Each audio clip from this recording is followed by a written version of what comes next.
क्या प्रेगनेंसी का third trimester मुश्किल होता है? लेकिन यहाँ जर्मनी में चाइल्ड बर्थ और पोस्टपार्टम के एक्सपीरियंसेस को अगर मैं देखूँ, तो मेरे लिए फोर्थ ट्राइमेस्टर यहाँ ज़्यादा मुश्किल रहा। हेलो, नमस्ते, ज्योति के जर्मन डायरी में आज मैं बात करूँगी कैसे मैंने इन स्ट्रगल्स को ओवरकम किया, मैंने कैसी स्ट्रेटजीज अपनाई अपने न्यूबॉर्न केयर को लेकर और कौन-कौन से मुझे दिक्कतें आई, कैसे हमने उसके सुझाव ढूँढे। तो इस वीडियो को आगे बढ़ाने से पहले मैं एक डिस्क्लेमर जारी करना चाहती हूँ कि इसमें दिए गए सारे एक्सपीरियंसेस मेरे बहुत ही निजी और व्यक्तिगत है और हो सकता है और मदर्स के एक्सपीरियंसेस मेरे से अलग होंगे। तो आप इस वीडियो को संवेदनशीलता और रिस्पेक्ट से देखें। तो बढ़ते हैं आगे वीडियो में।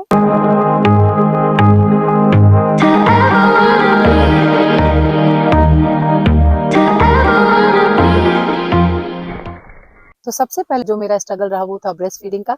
इससे पहले मैं एक फ्लैशबैक में जाना चाहूंगी कि बेबी बॉर्न से पहले हम एक नर्सरी को सेट करते हैं। थोड़ा फैंसी वर्ड है लेकिन इसका सिर्फ उद्देश्य इतना है कि आप जो बच्चे के डायपर्स हैं, न्यूबॉर्न का जो फर्स्ट फ्यू वीक्स के कपड़े हैं, वाइप्स हैं, वो हमने अपने बेड के साथ एक बच्चे के जो क्रिब है उससे बहुत ही एक्सेसिबल एरिया में हमने बनाया था। रात में कभी अगर यूज करना हो तो हम इजिली उसको यूज करें। ये सबसे पहले बात करते हैं ब्रेस्ट फीडिंग जर्नी का। तो वो काफी डिफिकल्ट रहा मेरे लिए क्योंकि मेरा चाइल्ड बर्थ जर्नी यहाँ जर्मनी में इजी नहीं था। अगर आपने मेरे पुराने वीडियो को देखा होगा तो उस वजह से मैं बहुत ज्यादा स्ट्रेस में थी। मेरे first few weeks milk production बिल्कुल भी कम रहा। यहाँ जो जरूरी चीजें ध्यान में रखनी है कि मैं अपने हेवा माँ से पूरे कंसल्टेशन में थी। यहाँ हेवा माँ का रोल बहुत इंपॉर्टेंट आता है, मैं इसके बारे में आगे बात करूंगी। जब भी वो आती थी तो मैं उनसे सारे सवाल लिख के रखती थी और उससे डिस्कस करती थी। कुछ चीजों का जो मैंने ध्यान रखा वो था कि आप यहाँ बहुत रेस्ट लें, जितना हो सके टाइम निकल सके, और बॉडी को हाइड्रेट रखें, एक न्यूट्रिशनल बैलेंस डाइट लें। ये सब सारा हेल्प किया और मैंने ब्रेस्ट पंप का भी यूज किया, उससे भी हेल्प हुआ ब्रेस्ट मिल्क के सप्लाई में। ये जरूरी है कि बच्चा लैच करे। जो थोड़ा पेनफुल रहा मेरे लिए प्रोसेस, लेकिन फिर भी मेरे हेवा माँ की तरफ से ये था कि आप बच्चे को जितना लैच कराएंगी उतना ये पेन कम होगा। फिर उन्होंने मुझे कूल पैक और वार्म वाटर से भी सेकने के लिए कहा, वो भी यूजफुल रहा। फर्स्ट फ्यू वीक्स लगते हैं थोड़ा रिकवर करने में, मुझे लगता है 3 वीक्स के बाद ब्रेस्ट फीडिंग प्रोसेस मेरा इजी हो गया था। दूसरी जो चीज है वो है यहाँ पे डाइट। तो अगर मैं इंडिया की बात करूँ तो मुझे फर्स्ट प्रेगनेंसी में मुझे याद है जो फैमिली वाले हैं वो आपको बहुत ज्यादा घी, गर्म चीजें, दालें हैं, वो सब यूज करने को कहेंगे। लेकिन ये इंस्ट्रक्शन यहाँ के डॉक्टर्स या हेवामा की तरफ से नहीं है क्योंकि जर्मनी में ऐसे डाइट बहुत ही लाइट और न्यूट्रिशनल होता है। यहाँ आपको वो वेजिटेबल्स और फ्रूट्स पर ज्यादा ध्यान देने के लिए कहेंगे। लेकिन मेरा अप्रोच एक बैलेंस था। मैं इंडिया के ट्रेडिशनल चीजों को भी, जैसे पंजीरी के लड्डू हैं जो आपको ताकत दे सकते हैं, और दालें हैं, घी है, इसका हल्दी है, ऐसे सारे मसाले जो आपको थोड़ा रिकवर करने में मदद करेंगे। और टी है, जैसे सॉफ्ट के टी बैग्स आते हैं डीएम और रोजमान में। लेकिन मैं फिर कहूंगी आपको, आप जो भी यूज करेंगे वो आप अपने हेवा माँ से डिस्कस करके करें। मैं डॉक्टर नहीं हूँ, ये सारे मैं अपने एक्सपीरियंस से बात कर रही हूँ। हेवा माँ का रोल यहाँ बहुत इंपॉर्टेंट हो जाता है। अगर आप मेरे यूट्यूब शॉर्ट्स को देखें, मैंने बताया है कि जैसे ही आपका प्रेगनेंसी कंफर्म होता है आप तभी हेवा माँ को सर्च करना शुरू कर दे क्योंकि उनकी यहाँ बहुत शॉर्टेज है। तो हम लोग लकी रहे। और वो ना ही सिर्फ बच्चे को चेक करने आती थी, फर्स्ट 3 वीक्स 4 वीक्स वो रोज आती थी और 2 महीने वो हर ऑल्टरनेट डे। और फिर आप जब उन्हें बुलाएं, जब आपको दिक्कत हो तो आप उन्हें बुला सकते हैं। तो बच्चे का नाभि सूखा है कि नहीं, बच्चे के वेट बढ़ रहा है कि नहीं, मेरे टाके सूखे हैं कि नहीं, और किस तरह ब्रेस्ट फीडिंग कराऊं। अगर मुझे लैचिंग में बच्चे का दिक्कत हो रहा है तो भी वो सजेस्ट करती थी। और एक इंटरेस्टिंग बात मुझे याद है कि फर्स्ट प्रेगनेंसी में मुझे मेरी माँ कहती थी कि बच्चे को सो के नहीं पिलाना चाहिए, इसके कान में दूध चला जाता है। लेकिन यहाँ मुझे हेवा मैंने, क्योंकि मेरा सिजेरियन बर्थ हुआ था, इसलिए हेवा माँ मुझे लेटा के भी बच्चे को पिलाने की सलाह देती थी। हाँ, वो एक तरीका है कि आप बच्चे का सर थोड़ा सा ऊंचा करके उसे पिलाए। जो स्टिल किसन है यहाँ यूजफुल हुआ मुझे इस जर्नी में। लैंग्वेज बैरियर, मैं इस मामले में थोड़ा सा लकी रही क्योंकि इस टाइम तक मेरा लैंग्वेज प्रोफिशिएंसी अच्छा हो गया था। मैं बातें समझ के और बोल भी सकती थी। बहुत सारी मदर्स को as in general English speaking हेवामा नहीं मिल पाती हैं, उनके नंबर्स बहुत कम है, तो जनरली वो सारे जर्मन में कन्वे करेंगी। लेकिन इसमें भी कोई दिक्कत वाली बात नहीं, आप गूगल ट्रांसलेट से भी आप चीजों को समझ सकते हैं। मेडिसिन का यूज, तो जर्मनी में यहाँ एक बहुत ही होलिस्टिक अप्रोच है मेडिसिन को लेकर। आपको बहुत ज्यादा मेडिसिन नहीं मिलेगा। मेरा सिजेरियन हुआ था, फिर भी तभी मुझे उन्होंने सिर्फ 7 डेज का पेन किलर दिया था। उसके बाद उन्होंने कहा था कि जब भी मुझे पेन होगा तभी मैं ये मेडिसिन यूज करूंगी। शुरुआत में तो थोड़ा सा अटपटा लगा, लेकिन मैं बता दूं कि ये चीजें आगे चल के मुझे हेल्प किया। मैं बहुत ज्यादा अपने पैरों पे मोबाइल हुई, इंडिपेंडेंट हुई, और मुझे याद है 13th डे में मैं अपने बच्चे को लेके बाहर निकली हूँ और ऑलमोस्ट 3.5 किलोमीटर में चल के आई हूँ। वो कहते हैं ना, जब भी दिक्कतें आती है तो इंसान उससे मजबूत होकर निकलता है। जो भी मेरा चाइल्ड बर्थ का एक्सपीरियंस रहा, उससे मुझे बहुत ज्यादा स्ट्रेंथ मिला कि मैं इस चीज को अब इंडिपेंडेंटली करूंगी, क्योंकि मुझे ज्यादा सपोर्ट नहीं था। अब बात करते हैं यहाँ कम्युनिटी और फैमिली का सपोर्ट। तो ये चीजें यहाँ थोड़ी सी मुझे कमी लगी, क्योंकि उस टाइम पे हम अपने पेरेंट्स को यहाँ नहीं बुला सकते थे, और मुझे पहले से एक बच्चा है, तो इसलिए भी जरूरी था कि मैं जल्दी से जल्दी एक नॉर्मल रूटीन में आऊं और अपने हेल्थ का ध्यान दूं। पार्टनर का सपोर्ट बहुत इंपॉर्टेंट रोल प्ले करता है। एक फॉरेन लैंड में आप घर सफाई से लेके कपड़े और बाहर का ग्रोसरी, आपका सब काम आपको खुद ही करना होता है।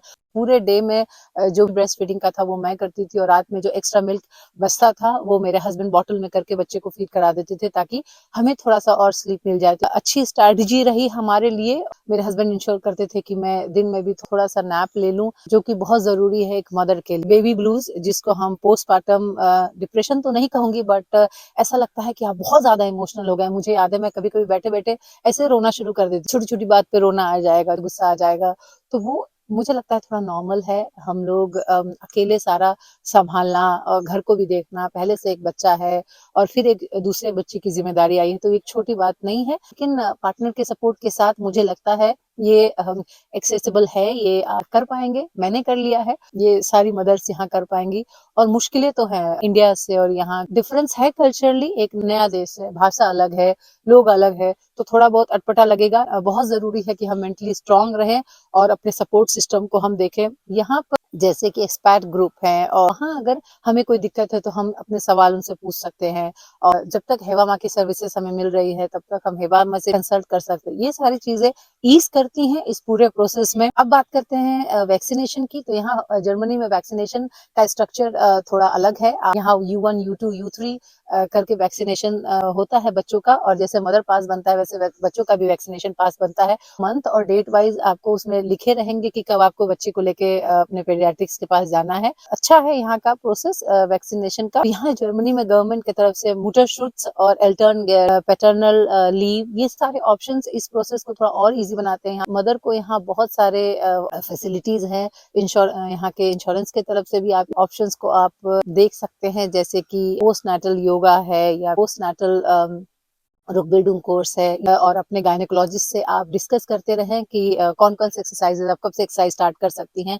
यहाँ बहुत जरूरी है कि आप अपने नॉर्मल रूटीन में आए। यहाँ सब कुछ खुद पर है, यहाँ पे कोई हेल्प एक्स्ट्रा नहीं है। इस चीज को एक ब्यूटीफुल जर्नी की तरह ले और आगे बढ़े। बहुत सारे संस्थाएं हैं जहाँ आप काउंसलिंग के लिए जा सकती हैं, वो भी हेल्प मिलेगा। कहते हैं नॉलेज इज पावर, तो यहाँ के चाइल्ड बर्थ सिस्टम को समझना या हॉस्पिटल्स को समझना, इसके लिए आप कुछ ऐसे ऑनलाइन वेबसाइट्स को भी देख सकते हैं, जैसे कि eltern.de है, सिंपल जर्मनी है, netmoms.de है, एक ऑनलाइन इंग्लिश एक्सपर्ट ग्रुप है टॉय टाउन जर्मनी, आप केलेया है, आप उससे भी आप बहुत सारा इंफॉर्मेशन ले सकती है। और मुझे लगता है यहाँ बहुत जरूरी है कि आप मेंटली इस सब चीजों के लिए प्रिपेयर रहें, और आप जितना पढ़ेंगे उतना आपको अपने आप पर विश्वास होगा, कॉन्फिडेंस मिलेगा, यूजफुल इंसाइट दे सकता है इस पूरे जर्नी में।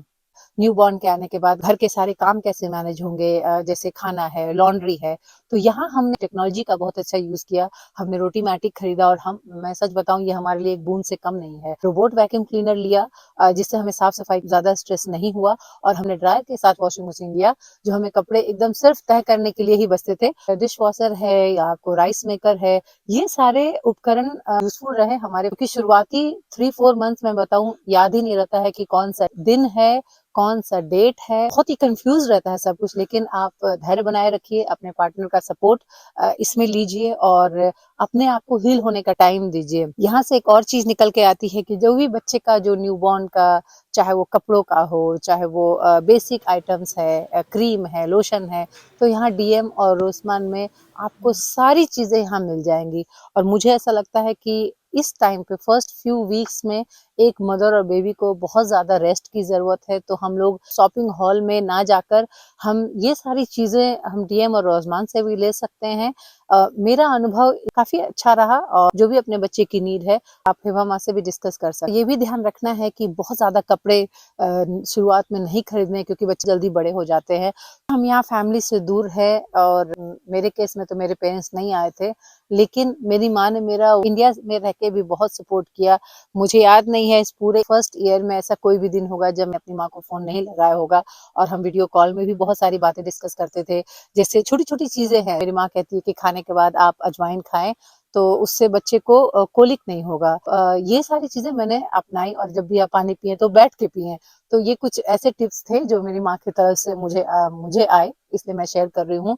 अब बात करते हैं बच्चे का कोलिक। मेरे दोनों बच्चों को बहुत कोलिक का कंडीशन था, और मेरे दूसरे प्रेगनेंसी में मैंने थोड़ा बहुत रीड किया और पता चला कि माँ को ब्लोटिंग हो रही है तो बच्चे को भी होगी। और इसलिए मैंने अपने डाइट से 2-4 चीजें हैं, जैसे कि ब्रोकली है, बीन्स है, जो थोड़ा सा ब्लोट या एसिडिटी को बढ़ावा देते हैं, राजमा है, छोले हैं और मिल्क है। मैंने अपनी डाइट से फर्स्ट 3-4 मंथ्स मैंने बिल्कुल हटा दिया था, और ये यूजफुल रहा मेरे बच्चे के कोलिक को कम होने में। वैसे आप हिबामा से भी डिस्कस कर सकते हैं। मुझे याद है उन्होंने कुछ तो ड्रॉप्स सजेस्ट किया था जो यहाँ के अपोथेके से आप खरीद सकते हैं। कुछ चीजें जो मैंने नजरअंदाज की वो था कि जब भी आप बच्चे को फीड करा रहे हैं तो आप जरूर ध्यान दें, बच्चे का मिल्क कभी कभी ओवरफ्लो हो जाता है और वो उसके नेक एरिया में जमा हो जाता है, तो आप एक डैम्प कपड़े से उसे हमेशा साफ करते रहें। जब नया बेबी घर आता है तो पहले बच्चे के इमोशंस का ध्यान रखना बहुत जरूरी है।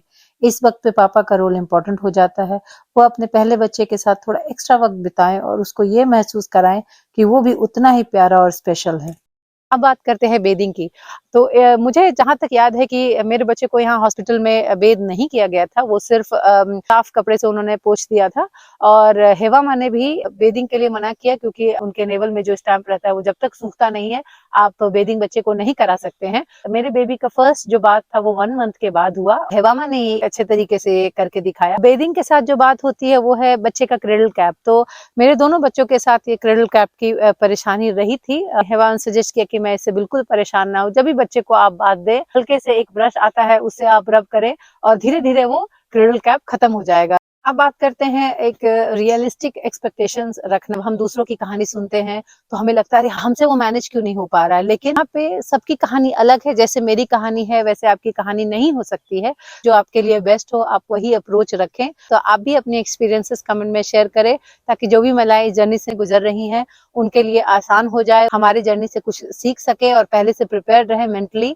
अगर आपको मेरा वीडियो पसंद आया तो आप इसे लाइक और सब्सक्राइब कीजिए, आगे शेयर करें, ताकि मैं और इंटरेस्टिंग इन्फॉर्मेशन के साथ आपके पास नए वीडियो को लेके आऊं।